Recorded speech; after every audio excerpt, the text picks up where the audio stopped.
Hi, I'm Emily Pagador. I'm the Assistant National Statistician for the Use Case Development and Management Service under the PhilSys Registry Office of the Philippine Statistics Authority. So essentially, the Philippine Statistics Authority is the agency mandated to implement the national ID system in the country. So when we talk about use cases, it's actually the one that facilitates integration of different information systems coming from the government or the private sector to the national ID, so that any systems can use the national ID as an identity verification platform. The national ID system in the Philippines started in 2018, when the Philippine Identification System Act number 11055 was enacted. So the Philippine Identification System Act 11055 was shortened into PhilSys. That's why we came up with the PhilSys name to make it easier to remember.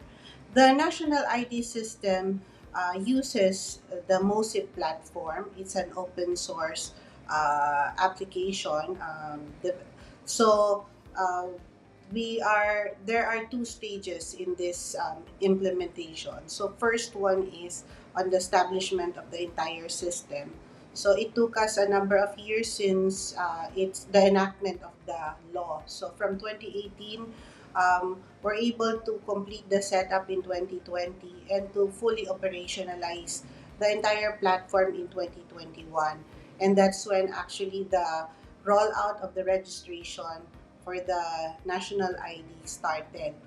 Uh, the platform, since it's an open source platform using MOSIP, okay, it enables us to actually integrate other systems to use the authentication platform via an API. So although our use cases actually just started to roll out this year. It took us because we wanted to register a more significant number of our citizens. As you may know, in the Philippines, before the national ID system, uh, a number of Filipinos do not have an identification document with them. So they don't even have a birth registration certificate.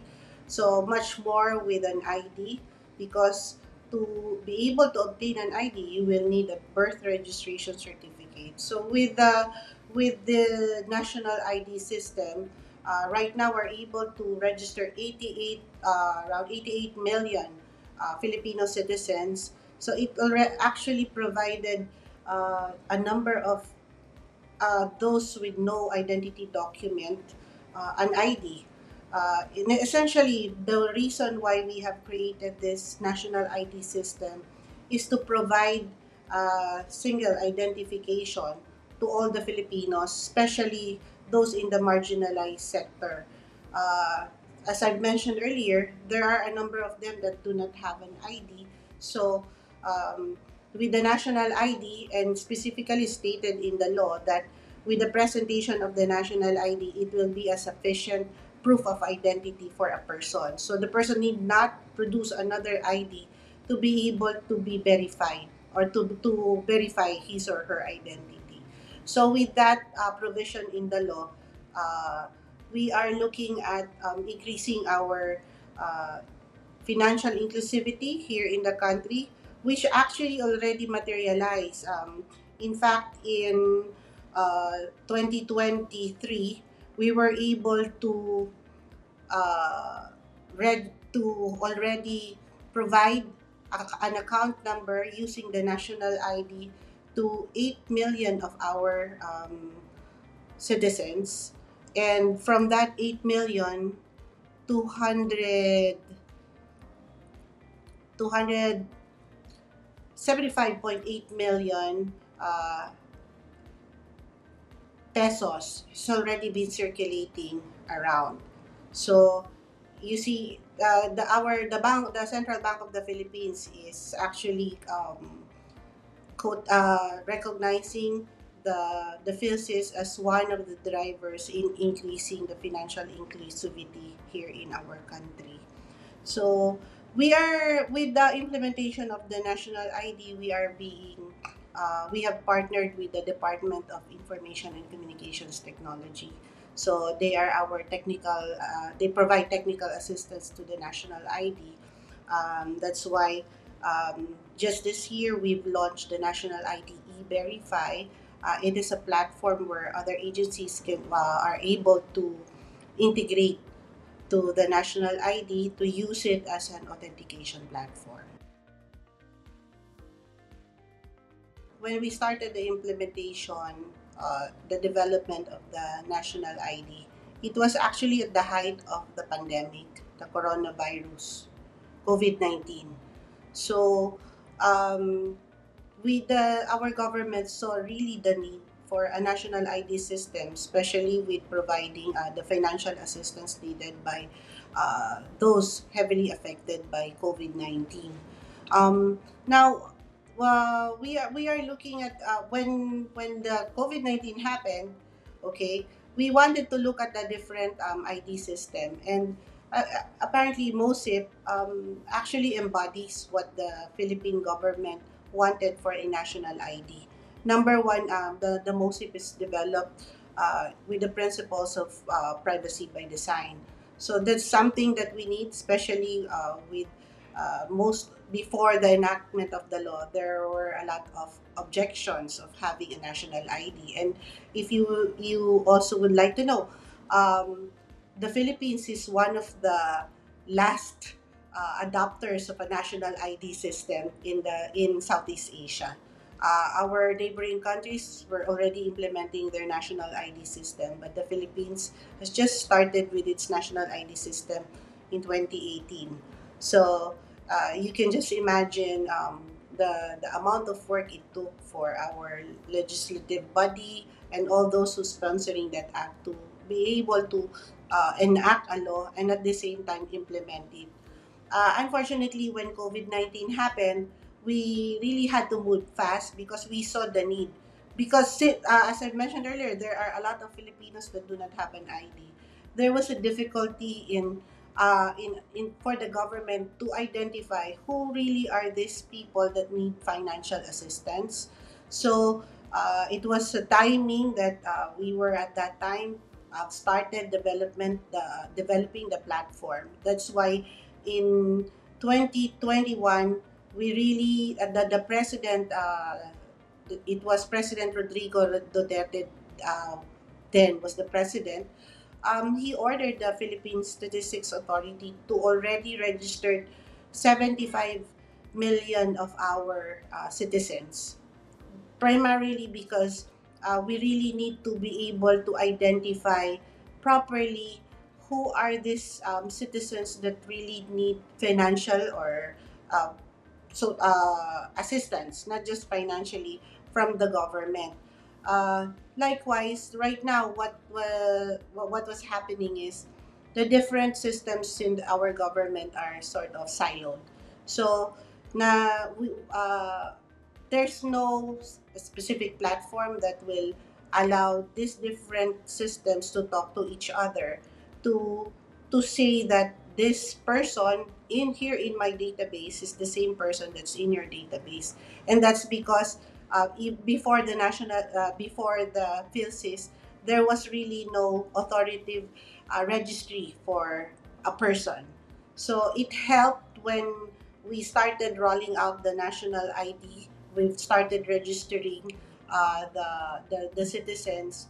Uh, we were able to help the agencies in properly identifying their citizens, especially those who would be needing assistance.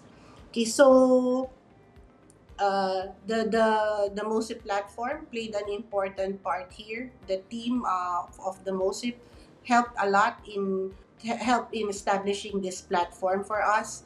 And the way it was designed actually is responsive to the needs of the Filipinos. Okay, number one,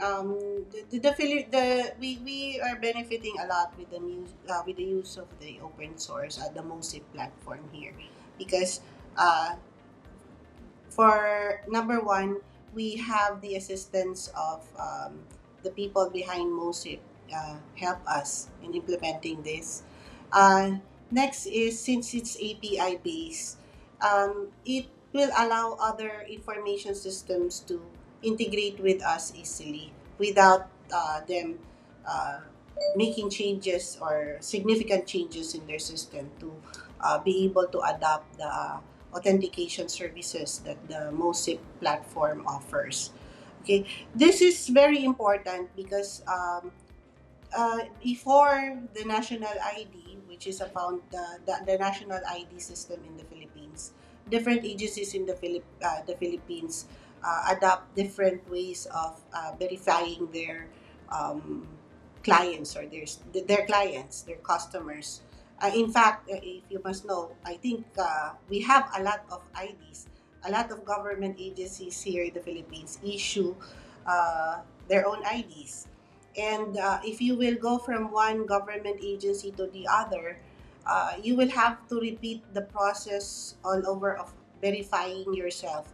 So even submitting the same document that you've submitted from a previous from another agency. So you can just imagine how tedious it is for our citizens to avail of any government services. Just for the first step of trying to verify themselves as to who they are. So for with the onset of the national ID system, PhilSys, we we are looking at um, provide easing doing business to the government. So at least for identity verification. Likewise, we wanted to pave way for the interoperability. It will make interoperability easier across different agencies here, especially in the government. So the MOSIP platform provides for that through its tokenization functionality. So it actually we can generate sectoral tokens or different tokens that would allow these agencies to uh, interoperate. They don't need to employ separate or a siloed system that would make the person that would make it more tedious for the person to avail of a service. One very good example here is in our social protection program, the our Department of Social Welfare and Development. They are maintaining a system. They're the ones that actually is identifying the targeted beneficiaries for social protection program, and the registry that they are maintaining is also being used by our Department of Health for those who would for those same citizen that would require uh, assistance for health, and also for the Department of Education.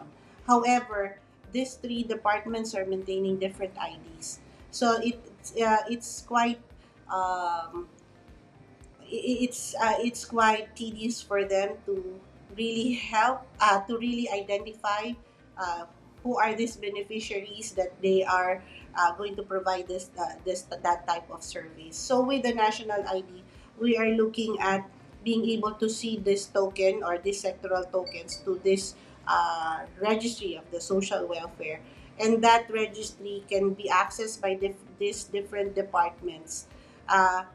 Also referring to the sectoral token that we have provided. That way, we are ensured that when we say Juana de la Cruz is in the registry of our Department of Social Welfare, it's the same Juana de la Cruz that the DOH is serving, or it's what do you call this? The beneficiary of our Department of Education as well. So before this national ID, um, that was quite a challenge for the government. But with the onset of this national ID system, especially now that we started to roll out the different use cases, we are seeing the benefit. Just recently, we've rolled out the authentication service, in the family development session of the social welfare for their uh, for Pantawid Pamilyang Pilipino program. Actually, this is the cash transfer program that the Philippines has employed for those marginalized sector.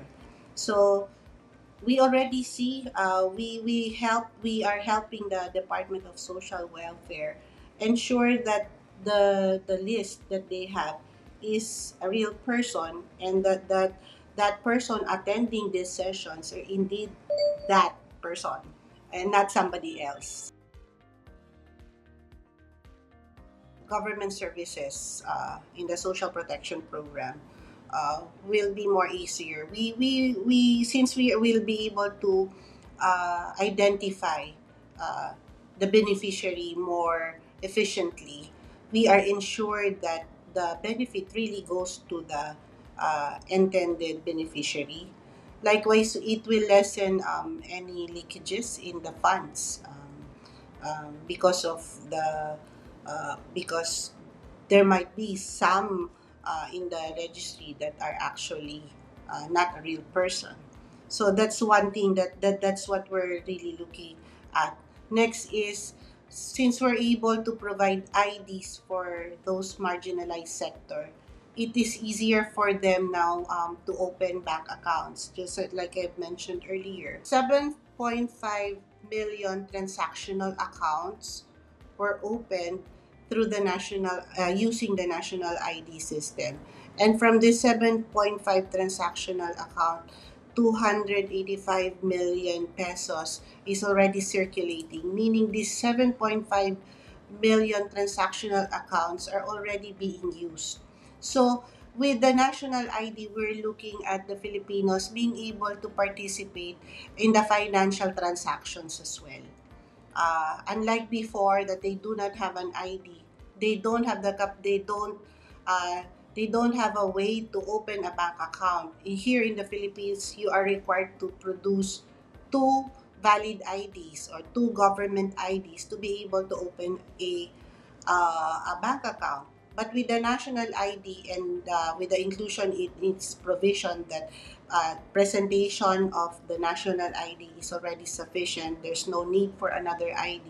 This allowed our citizen to easily open a bank account. So, the Bangko Sentral ng Pilipinas is really recognizing the efforts of the PhilSys Registry Office in increasing financial inclusion in the country.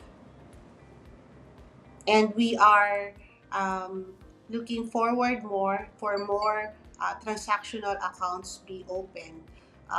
In fact, to facilitate this, we are doing collocation. So we allow banks to collocate with us during our registration. That way, it will be easier, especially those citizens located in areas that are quite difficult to be reached, to be able to open their bank accounts at their door. So we have the Land Bank of the Philippines who participated with this on us, and there are other private banks now who will be joining us in this co-location program as well. Okay, number one is really on the registration. We the Philippines is an archipelagic country. So we have 7,000 plus islands. So there are some areas in our country that is really quite difficult to be reached. And so with our implementing the registration, we came up with different means to reach our fellow citizens. Like we came up with Philsys on Wheels that's bringing the registration through a car or a tricycle or a tuk-tuk, if that's what you're more familiar with, through these areas that are difficult to reach. We've also done Philsys on boat, wherein the registration is happening through a boat so that it can traverse from one island to the other through the seas or the rivers. And also, we're doing mobile registration, wherein the different barangays or provinces can request the Philippine Statistics Authority to come to their area to do registration. So that's one. We wanted to cover as many Filipinos as we can in our registration. Even though it is a voluntary thing, we try to come up with different programs that will make it easy for our fellow citizens to register. So that's one. Next is also as you it's really perseverance. When we started with the registration we were at the height of pandemic, but we didn't that didn't stop us, although there were some challenges that we've experienced, like how are we going to get from one place to the other. We're able to mobilize the different offices of the Philippine Statistics Authority, uh, so that it can go to one province or municipality to the next. And then I think one thing also that we need to look into is increasing our understanding, especially for us here in the Philippines. The the identification platform is quite new to us here. It's essentially we have IDs, but these IDs are not actually really verifiable. So what the different agencies are employing physical security features in their IDs, but with the national ID that is verifiable, it's important that we're able to build also the capacity to support and develop more products that will uh, can be integrated or will be on top of the national ID platform. So that's one important thing. We need to build our capacity uh, for that as well.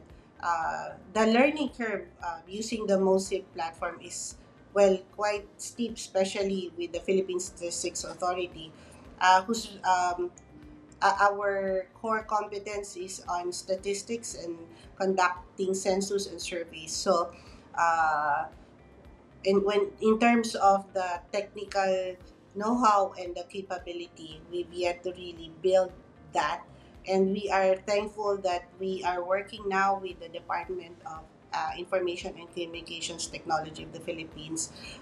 They gave a lot of help in us establishing this platform.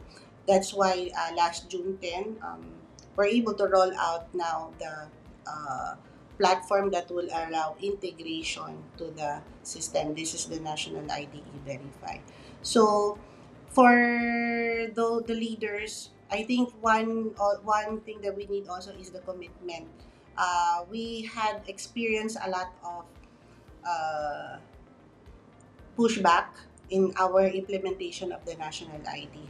But it's important that uh, the those on the top, or all the top leaders are really also into the implementation of the national ID. They need to be able to understand what will be the benefit to come up, the what will be its benefit to our country, especially with the digital public infrastructure.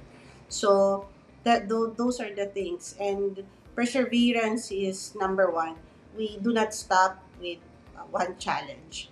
So we find a way how we can overcome those challenges. And right now, to we've started. We wanted to roll out the identity authentication platform in 2023, but there were some challenges with how to use the API that was provided. But uh, by working with other agencies, we're able to simplify this API. And from two use cases, we now have 47 different use cases that are working to get to be fully integrated with the national ID system of the Philippines. Their support is very much needed to push for the digital public infrastructure. Not a lot understands what is a digital public infrastructure, how would it help, but with them they need to come up with programs that would make the other those stakeholders realize the advantages of having a digital public infrastructure in their country, and their support and political will matter most, especially in pushing the different agencies, even including the private sector, to embrace the principles of the digital public infrastructure.